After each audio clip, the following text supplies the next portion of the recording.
Hello everyone दोस्तों, आज हम बात करने वाले हैं ऐसे 9 एसेट्स के बारे में जो आपको अमीर बना सकते हैं। उससे पहले हम जान लेते हैं एसेट किसे कहते हैं। दोस्तों, एसेट कोई भी ऐसी चीज़ होती है जो हमें पैसा जनरेट करके दे। तो दोस्तों 2022 में वॉरेन बफेट ने 32 टाइम्स ज़्यादा पैसे कमाए कोका कोला के सीईओ से। कोका कोला के सीईओ ने कमाए $22 मिलियन और वॉरेन बफेट ने कमाए $704 मिलियन। फन फैक्ट ये है कि वॉरेन बफेट कभी सीईओ की तरह ऑफिस में काम करने नहीं गए, क्योंकि वॉरेन बफेट ने कोका कोला के शेयर्स को बाय किया था। सो एसेट नंबर 1 है स्टॉक्स ऑफ कंपनीज। दुनिया के टॉप रिचेस्ट पीपल बिजनेस करके ही इतना वेल्थ जनरेट कर पाए। सबसे ज़्यादा पैसा किसी एसेट में है तो वो है बिजनेस। तो एसेट नंबर 2 है बिजनेस। एंड्रयू कार्नेगी, जो कि अमेरिका के बहुत ही बड़े इंडस्ट्रियलिस्ट और फिलैंथ्रोपिस्ट थे, उन्होंने भी कहा है 90% मिलियनेयर रियल इस्टेट से आते हैं। रियल इस्टेट सबसे ज़्यादा मिलियनेयर बनाने वाली इंडस्ट्री है। एसेट नंबर 3 है रियल इस्टेट।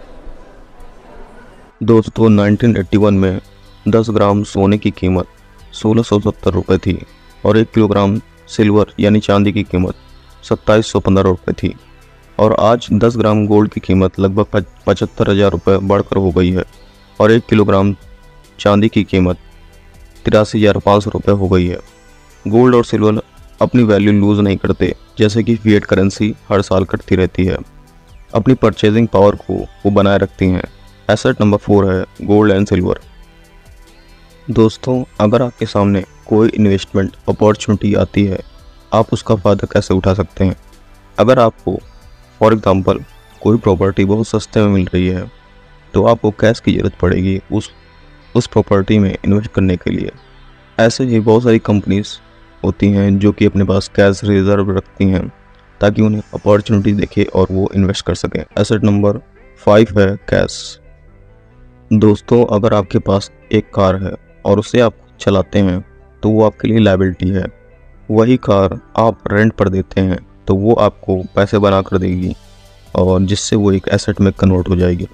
सो एसेट नंबर 6 है इक्विपमेंट एंड एक्सेसरीज।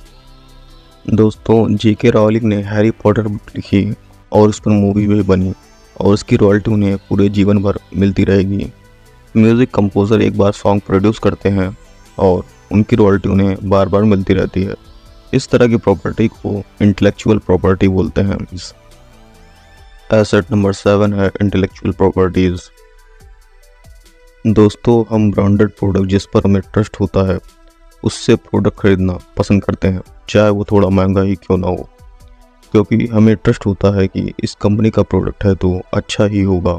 जैसे मोबाइल फ़ोन में एप्पल, सैमसंग, कपड़ों में रेमंड, H&M, शूज़ में एडिडास, नाइक एक्सेट्रा। सो दोस्तों, एसेट नंबर 8 है ब्रांड एंड गुडविल।